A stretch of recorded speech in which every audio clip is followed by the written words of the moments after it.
Welcome to all. Physics का यह lesson 1 है, प्रकाश का परिवर्तन। प्रकाश का परिवर्तन का यह पार्ट 2 वीडियो है। जो भी स्टूडेंट पार्ट 1 को नहीं देखे हैं, इसके डिस्क्रिप्शन से पार्ट 1 को देखेंगे, उसके बाद इस पार्ट 2 को देखेंगे। इसमें हम गोलीय दर्पण तक बता दिए थे। तो पहला पॉइंट है, गोलीय दर्पण जिस गोले का भाग होता है उसकी त्रिज्या को दर्पण की वक्रता त्रिज्या कहते हैं। तो यहाँ पे गोलीय दर्पण, इसे ध्रुव कहते हैं, इसे फोकस कहते हैं और इसे वक्रता केंद्र कहते हैं। तो गोलीय दर्पण जिस गोले का भाग होता है उसकी त्रिज्या को, इसी त्रिज्या को ही वक्रता त्रिज्या कहते हैं, सेंटर रेडियस ऑफ कर्वेचर।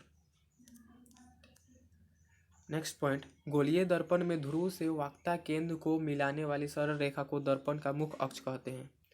गोलीय दर्पण में ध्रुव से लेके, यहाँ पे पी हुआ ध्रुव, यहाँ पे फोकस हुआ और यहाँ पे सी हुआ वक्रता केंद्र। तो ध्रुव से लेके वक्रता केंद्र तक की जो रेखा मिलाई जाती है उसे ही प्रिंसिपल अक्ष मुख्य अक्ष कहा जाता है। गोलीय दर्पण दो प्रकार के होते हैं। यहाँ पे गोलीय दर्पण दो प्रकार के दर्पण होते हैं, तीन प्रकार के, समतल, गोलीय, पैराबोलिक। और गोलीय दर्पण होते हैं दो प्रकार के, अवतल और उत्तल, कॉनकेव एंड कॉन्वेक्स। अवतल दर्पण द्वारा प्रकाश के परिवर्तन उसकी भीतरी सतह से होती है। अवतल दर्पण में जो प्रकाश का परिवर्तन होता है इसके अंदर वाले सतह से, इधर से होता है, जबकि उत्तल दर्पण में बाहर वाला सरफेस से इसका प्रकाश का परिवर्तन होता है। किसी अवतल दर्पण का फोकस उसके मुख्य अक्ष पर वह बिंदु है जहां मुख्य अक्ष के समानांतर आती किरण दर्पण से परिवर्तन के बाद मिलती है। जो फोकस है अवतल दर्पण में, जो फोकस है, यह प्रधान अक्ष हुआ, इसके समानांतर अगर कोई किरण जाती है और वह जहाँ से मिलकर जाती है, इसे ही फोकस हम लोग कहते हैं। यही डिफिनेशन में भी बताया गया है कि अवतल दर्पण का फोकस उसके मुख्य अक्ष पर वह बिंदु है, मुख्य अक्ष पर, यहाँ पे यह वह बिंदु है जहाँ मुख्य अक्ष के समानांतर, ये मुख्य अक्ष के समानांतर आती किरण दर्पण से परिवर्तन या परिवर्तन के बाद रिफ्लेक्शन के बाद जिस बिंदु पर मिलती है उसे फोकस बोलते हैं। किसी उत्तल दर्पण का फोकस उसके मुख्य अक्ष पर वह बिंदु है, उत्तल दर्पण में वह बिंदु है, यह उत्तल दर्पण हुआ, जिसके धंसे हुए भाग पर कलय किया जाए वह उत्तल दर्पण। यह प्रधान अक्ष हुआ, यह किरण जा रही है, यह रिफ्लेक्शन हो रहा है। तो जहाँ पे मिलती हुई प्रतीत हो, डॉटेड लाइन से मिलाते, तो इसे ही हम लोग फोकस कहेंगे। उत्तल दर्पण का फोकस उसके मुख्य अक्ष पर वह बिंदु है जहाँ से मुख्य अक्ष के समानांतर आती किरण दर्पण से परिवर्तन के बाद आती हुई प्रतीत होती है।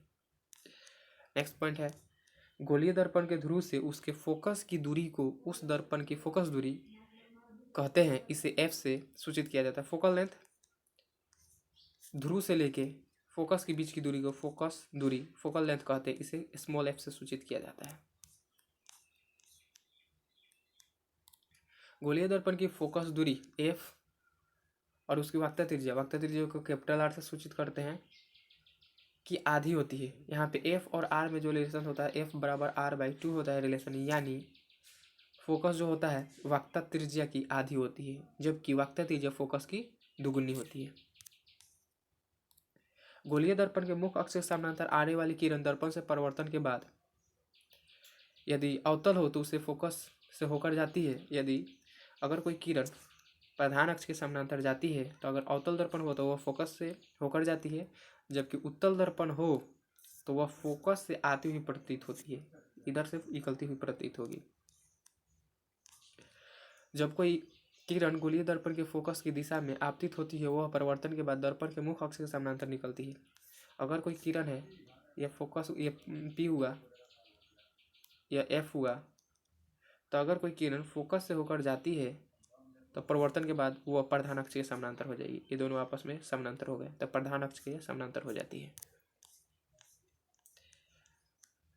जो किरण गोलीय दर्पण की वक्रता केंद्र की दिशा में दर्पण पर पड़ती है वह परिवर्तन के बाद उसी पथ पर लौट जाती है। अगर कोई किरण गोलीय दर्पण के पी, एफ, सी से अगर जाए तो वह वापस उसी पथ पर लौट जाती है, जिस पथ पर जाती है उसी पथ पर वापस लौट जाती है।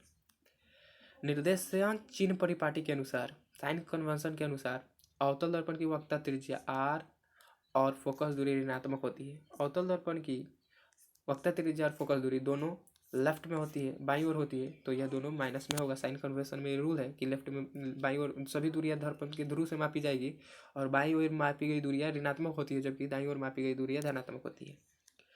उत्तल दर्पण की वक्रता त्रिज्या कैपिटल आर और फोकस दूरी स्मॉल एफ धनात्मक होती है। उत्तल दर्पण में राइट में कैपिटल आर और एफ होता है फोकस दूरी, तो इसलिए यह दोनों धनात्मक होगी। गोलीय दर्पण के लिए वस्तु दूरी, वस्तु की दूरी को हम लोग यू से सूचित करते हैं, प्रतिबिंब की दूरी को भी से सूचित करते हैं और फोकस दूरी को स्मॉल एफ से सूचित करते हैं। कि बीच के संबंध को दर्पण सूत्र यू भी और एफ के बीच के संबंध को दर्पण सूत्र मिरर फॉर्मूला कहते हैं और मिरर फॉर्मूला होता है 1/v plus 1/u is equal to 1/f। यह आपका मिरर फॉर्मूला है, 1/v plus 1/u equal 1/f, जहाँ पे v होगा प्रतिबिंब की दूरी, u होगा वस्तु की दूरी और जबकि f होगा फोकस दूरी। प्रतिबिंब की ऊंचाई और वस्तु, यहाँ पे आवर्धन के बारे में बताया गया है, मैग्निफिकेशन। प्रतिबिंब की ऊंचाई और वस्तु की ऊंचाई के अनुपात को, रेशियो को ही आवर्धन कहा जाता है, गोलीय दर्पण का आवर्धन कहा जाता है। इसे स्मॉल m से सूचित किया जाता है। m बराबर प्रतिबिंब की ऊंचाई बाई वस्तु की ऊंचाई, या m बराबर इस डेस बाई h, जहाँ h डेस होगा प्रतिबिंब की ऊंचाई और h होगा वस्तु की ऊंचाई। गोलीय दर्पण के लिए m बराबर -v/u, जहाँ पे v होगा प्रतिबिंब की ऊंचाई, u होगा वस्तु की ऊंचाई। आवर्धन m का ऋणात्मक मान यह बताता है, यहाँ पे जो नेगेटिव मान है, नेगेटिव वैल्यू है, वो बताता है कि प्रतिबिंब वास्तविक है, और m का ऋणात्मक मान यह बताता है कि प्रतिबिंब वस्तु के सापेक्ष उल्टा बन रहा है, अर्थात प्रतिबिंब वास्तविक है। और m का धनात्मक मान यह बताता है कि इमेज जो है वर्चुअल है, प्रतिबिंब इंगित करता है। Thank you for watching.